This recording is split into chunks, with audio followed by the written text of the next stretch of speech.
I wasn't planning to spend the night at my boss's apartment. It just happened. It started with the kind of storm you only get once or twice a year. Wind bending street signs sideways, thunder rattling the windows, rain slamming down like it was trying to break through the concrete. I'd stayed late at the office trying to finish a pitch deck that was due the next morning, and by the time I finally looked up from my screen, the streets were already flooding. When I reached for my phone to call a ride, the apps wouldn't even give me an ETA.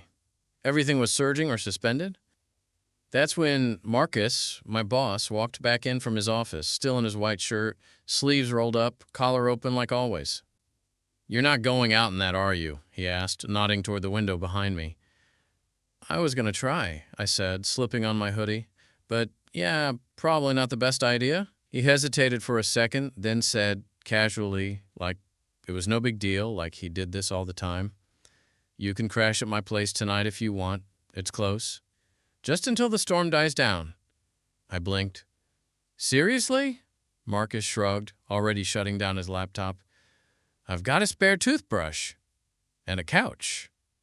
I wanted to say no, not because I didn't appreciate the offer, but because, well, it was him, Marcus, my boss, the guy I'd been trying to impress since the day I started at the agency, the guy who always seemed just out of reach. Professional, smart, slightly intimidating, and way too good-looking for someone who worked in advertising. But outside, the lightning cracked, and I realized I didn't have much of a choice. "Okay," I said, slinging my bag over my shoulder. "Yeah, thanks." He lived a 10-minute walk from the office, in one of those loft buildings with exposed pipes and oversized windows. The elevator creaked the whole way up, and when we stepped into his unit, I tried not to look impressed. But I was. Tall ceilings, warm lighting, dark wood floors. It was clean, but not staged. Lived in. Books stacked by the couch, a hoodie thrown over the back of a dining chair, 2 half-burned candles on the windowsill. "Make yourself at home," he said, tossing his keys in a bowl near the door. "Towels are in the bathroom. You're not allergic to dogs, right?" I blinked. "You have a dog?" He laughed. "No. Just checking." I cracked a smile, suddenly feeling less weird about being there. 20 minutes later, I was showered, changed into a pair of oversized sweats he'd loaned me, and sitting on his couch with a hot mug of tea while the storm shook the windows.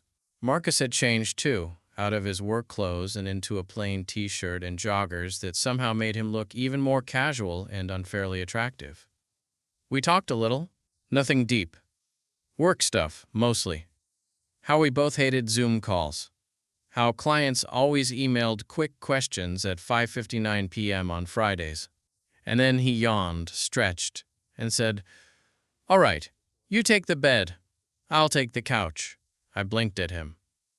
"No way. I'm not stealing your bed." Marcus stood, stretching like he hadn't already decided. "It's not a big deal." "It is," I said, shaking my head. "You're already letting me stay here. I can handle a couch." He hesitated for a beat, then gave a small nod. "All right, but if your back's destroyed in the morning, that's on you." "I'll survive." He smirked and headed off toward his bedroom. The lights dimmed as he went, and the apartment went quiet again, except for the steady drum of rain on the glass. I lay down on the couch, pulled the blanket up, and stared at the ceiling. The cushions were soft and the room was warm. It should have been easy to fall asleep. But I couldn't stop thinking about him, just in the other room. His voice, the way he'd said, "Just stay the night," like it was nothing.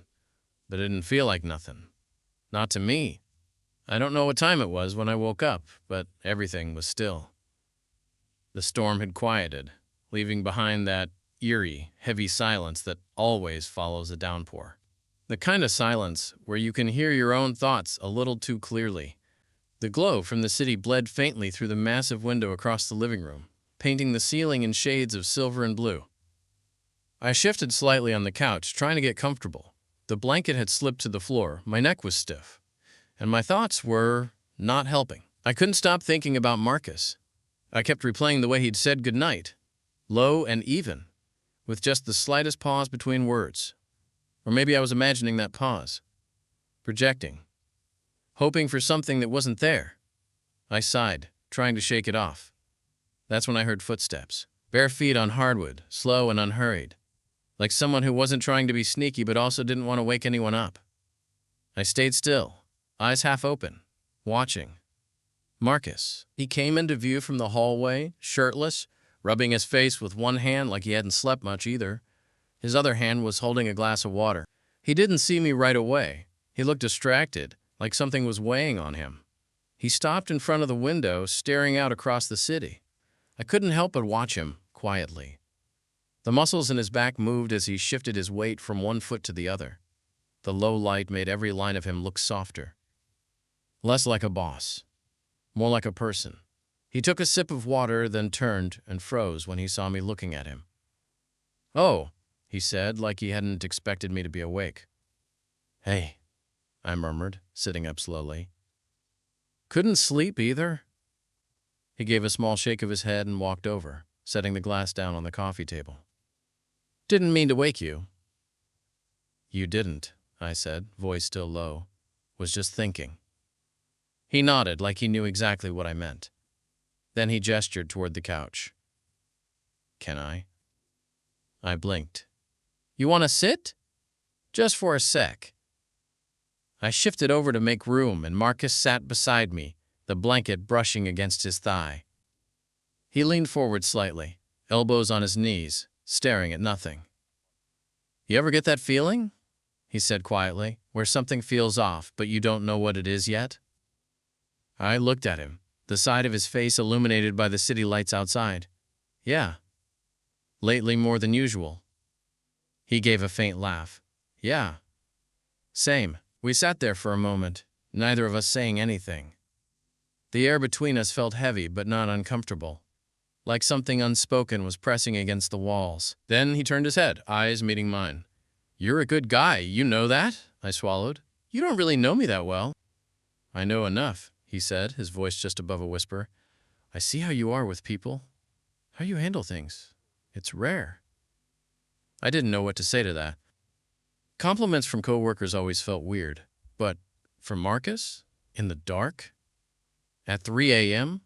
It hit different. He looked down again, ran a hand through his hair, then stood up. "Sorry, I should let you sleep." But before he could walk away, I said it. I don't know why, or what part of me decided this was the moment.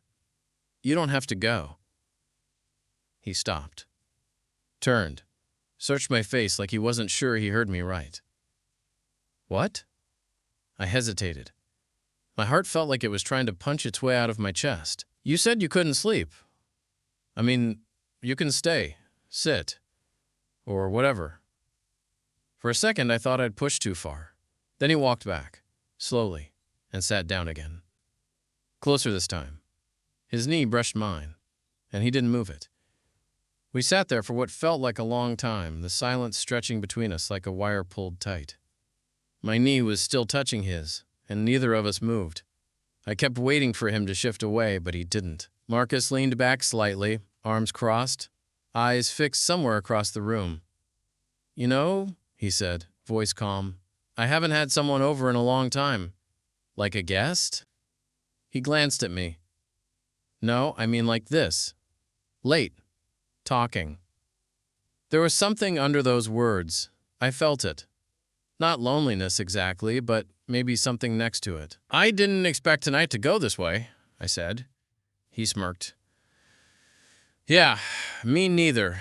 You crashing here wasn't exactly part of the employee handbook." We both laughed a little, quiet and unsure. Then he added, "But I'm glad you did." That pulled something tight in my chest. He shifted again, this time turning his body toward me. One arm rested on the back of the couch, behind my shoulders. Not quite touching, but close. My skin was buzzing. "What's your deal?" he asked suddenly. "What do you mean?" He tilted his head. "You've been here almost a year, right? You're good at your job. People like you. But you keep your head down. You never go out with the team. You disappear right at 5. I felt my jaw tighten. I didn't realize that was a crime. "It's not," he said quickly. "It's just, I notice." I looked at him, unsure where this was going. Why do you care? He held my gaze for a beat too long, then shrugged. Maybe because I see something in you I recognize, that hung in the air between us. Heavy, honest. I didn't respond right away. I wasn't sure how to. Instead, I asked, "You always this intense at 3 a.m.?" He laughed, leaned back a little. "No, just when it's raining and someone's wearing my clothes on my couch." That made me smile. Then we both looked away at the same time, like we needed a break from whatever was starting to charge the air. I shifted under the blanket, pulling it tighter around me, and he moved his arm slightly, his fingers grazing the back of my shoulder. Not accidental. I didn't move. Marcus didn't either. When I turned my head just a little, our faces were close, too close to ignore. His expression was unreadable, half guarded, half curious. I felt my throat go dry. "If this is a bad idea," I started. "It probably is," he said, voice low. "But—" His jaw clenched, then relaxed. "But I don't really care right now." And then, slowly, carefully, his hand moved.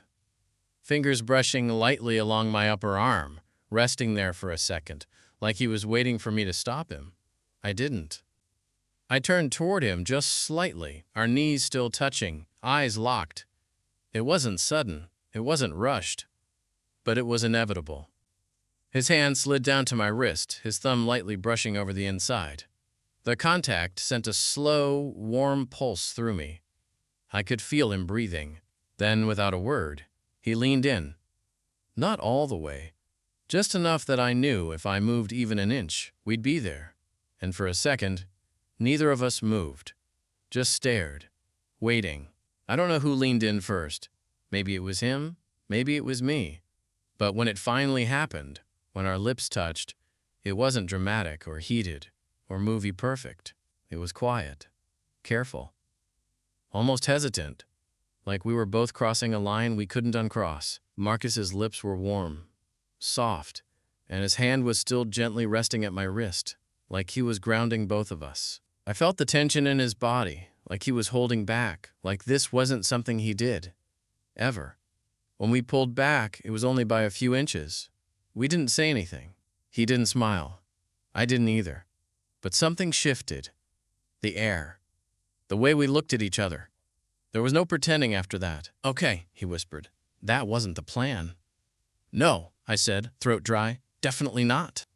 He leaned back slightly, dragging a hand down his face like he was trying to shake it off, but then his eyes flicked back to mine, and whatever restraint he was clinging to started to crack. "You sure you're okay with this?" he asked. I nodded. "You don't have to be polite," he said, almost like he was giving me an out. I shook my head. "I'm not." He stared at me for a moment longer. Then his hand moved, slowly, to my jaw, thumb grazing the edge of my cheek like he was still testing whether this was real. And when he kissed me again, it was different, deeper, more certain, less like a question. He shifted closer, knees brushing mine again, one hand on the back of my neck. I felt myself being pulled into him, into the space he never let anyone see. And when I slid my hand across his chest, feeling the way his breath hitched under my palm, I realized something I hadn't been ready to admit. I'd wanted this, not just tonight. Not just because of the storm or the silence or the moment. I'd wanted him. For a while. And now, here we were, in the middle of his apartment. No storm to blame, no excuse. Just us. Marcus pulled away just enough to rest his forehead against mine. His voice was low, barely more than a whisper. "This changes things." I nodded again, still catching my breath. "Yeah, I know." He sighed, sitting back, running a hand through his hair. "I'm not supposed to want this." "You think I am?" That made him glance at me, the corners of his mouth twitching into something between a smirk and a sigh. "God," he muttered. "I should have slept through the damn storm." I grinned, despite the weight of it all. "Liar. You don't regret it." He didn't answer right away, just studied me. Then, softly, "No, I don't." The silence returned, but it wasn't uncomfortable. It was thick, charged, real. Marcus stood suddenly, stretching like he was trying to shake something off again. He walked a few steps, stopped, then turned around. Bed's more comfortable than the couch. I blinked. What? I'm not saying anything's got to happen, he said quickly, eyes unreadable again. But if we're being honest with ourselves tonight, he left the sentence hanging there. And I knew exactly what he meant. I stood up slowly, the blanket falling from my shoulders. The room felt warmer now, the weight of what just happened hanging in the air between us. We didn't touch as we walked down the hall, but we didn't need to. The couch wasn't where I was sleeping anymore. His bedroom wasn't big, but it was quiet, warm, and dimly lit by the soft glow of the city bleeding through the blinds. The bed was unmade, rumpled from where he'd tried to sleep earlier, and I stood awkwardly in the doorway for a second before he looked back at me. "You can take the side by the window," he said, voice low, like we were both afraid of speaking too loud. "It's cooler over there." I nodded, not trusting my voice.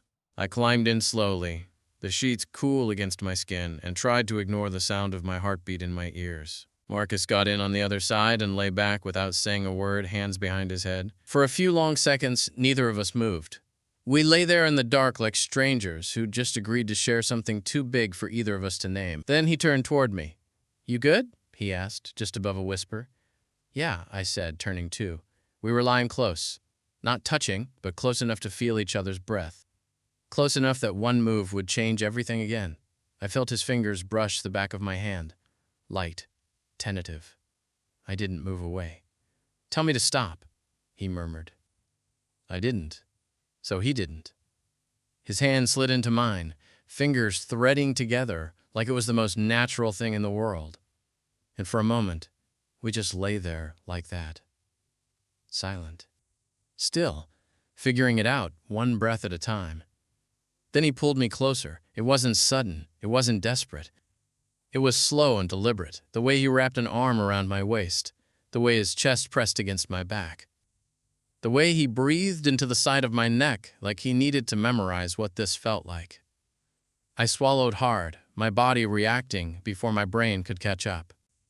It wasn't just attraction anymore. It was something deeper, something heavier, something I wasn't sure either of us knew how to carry. His hand settled flat against my stomach, warm through the thin fabric of the t-shirt he'd loaned me earlier. My own hand found his, resting on top of it. "Is this okay?" he whispered again. "Yeah," I breathed. "It's more than okay." I felt him smile against my neck. Not a cocky grin. Not the one he wore at the office, when we landed a big client or crushed a deadline. This was different. Softer. More real. For the next few minutes, or hours, I don't know. We stayed like that. Just breathing, touching, holding. The kind of silence that didn't ask for explanation. The kind that only exists when something shifts between two people and you both know it. And when I finally started to drift off, I felt him pull the blanket tighter around us. Like he didn't want to let go, like he wasn't planning to, and I didn't want him to. I woke up before the sun. It was still dark, but there was a faint blue tint to the room, the kind of light that hints at morning without fully committing. For a few seconds, I didn't move. I wasn't sure where I was. My brain was foggy, my limbs heavy. Then I felt the weight of an arm across my waist. Marcus. Everything from last night came rushing back. The couch, the rain, the quiet touches, his mouth on mine, his chest against my back. The way he'd held me like I wasn't just someone crashing for the night, but like I meant something more. I shifted slightly, careful not to wake him. But he stirred anyway. His arm tightened gently, his breath warm against my shoulder. "You're awake?" he murmured, voice rough with sleep. "Barely," I whispered. He hummed and didn't move. We lay there in silence for a bit, the kind that felt too intimate for two people who hadn't even kissed until 8 hours ago. "You cold?" he asked, his hand sliding a little lower over my waist. "No," I said. "I'm good." He paused, then whispered, "Last night wasn't just the storm talking, right?" I turned slowly to face him, our noses just inches apart. "No, it wasn't." He exhaled softly, a kind of relief in the sound. "I've been trying not to notice you," he admitted. "For months." I blinked. "What?" "At work," he said. I'd see you across the room, hear you talking to a client or making people laugh, and I'd tell myself to forget it, that it wasn't worth it, that it couldn't happen. But it did. He nodded. Yeah, it did. I studied his face in the soft light. He looked different like this. Not buttoned up, not untouchable, just him, a little tired, a little vulnerable. You're not freaking out? I asked. He smiled faintly. I did that already. Last night, quietly, in my room. Then I came back out. Why? Because you were here, he said simply. His hand moved again, brushing against my hip, and I felt a shiver ripple through me. He leaned in, kissed me once. Slow, soft, nothing rushed. When he pulled back, he looked at me for a long time, his expression unreadable again. You don't regret this? I asked, barely above a whisper. Not even a little, he said. We eventually got out of bed. The city was still soaked, but the storm had passed. I stood in the kitchen, sipping coffee from one of his mugs, while he stood a few feet away, watching me like he wasn't sure what the hell we were supposed to do now. We gonna talk about the elephant in the room? I asked, raising an eyebrow. He smirked. Which one? You being my boss, and us doing what we did. He leaned against the counter. You want this to be a one-time thing? I didn't answer right away. Then, no, I don't. He nodded, like he'd expected that. Then we'll figure it out. Just like that? He stepped closer. It doesn't have to be complicated unless we make it complicated. He was right. Everything could get messy. But standing there, still in his clothes, still tasting him on my lips, I realized something. I didn't want to pretend last night didn't happen. I didn't want to go back to the way things were. Whatever this was between us, it felt real. And maybe, just maybe, it was worth the risk. That Monday, walking into the office, felt different. Not because anything had changed, really. The same coffee smell lingered in the hallway. The same fluorescent lights buzzed overhead. But inside me, everything was different. Marcus was already in before me. No surprise. He always beat everyone in. But instead of his usual nod from across the room, he barely glanced up when I walked past his office. He played it like nothing had happened. Which was smart. We hadn't talked about how we'd handle it at work. We just kinda let the moment stretch into the weekend. Shared food. Shared silence. Slept in the same bed. Twice. Kissed like we had time. But now we were back here, where technically he was still my boss, and I was still his employee. At lunch, I stayed at my desk. He didn't call me in for a one-on-one. We barely made eye contact, and I started to wonder if maybe this thing, whatever it was already slipping into that weird space people go when they wake up from something too good. Then, around 3:45, a message popped up in Slack. Marcus, come by my office. Shut the door. My stomach flipped. I walked over, trying to look as normal as possible. Inside, he was leaning against his desk, sleeves rolled up, tie loosened. When I shut the door, he didn't say anything right away. Then, this is harder than I thought. I raised an eyebrow. Seeing me at work or pretending like nothing happened? He gave a quiet laugh. Both. I took a breath. So, what now?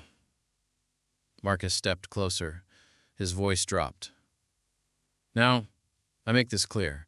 I don't regret what happened. I don't want to stop seeing you. But I also don't want you to feel like this was situational.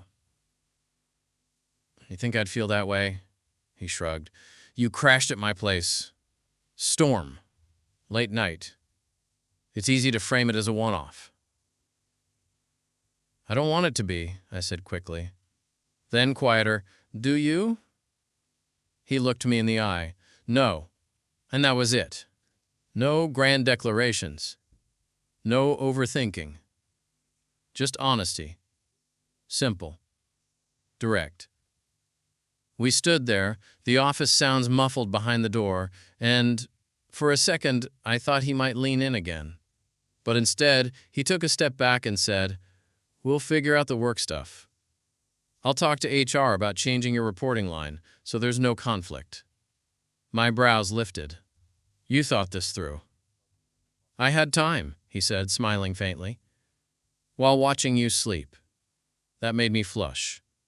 Look, he continued, I don't know where this is going, but if you're open to trying, I am. He nodded, then motioned to the door.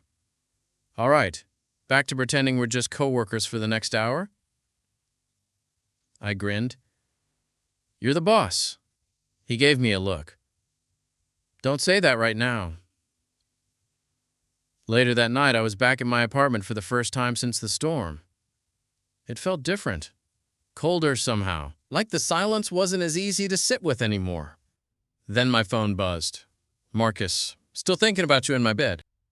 I stared at the message for a second, heart kicking in my chest.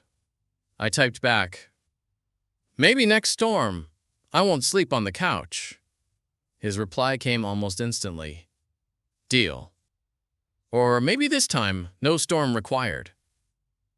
I set the phone down, sinking into the couch. A week ago, he was just my boss. Now? He was something else entirely. And whatever was coming next, we were already in it, together.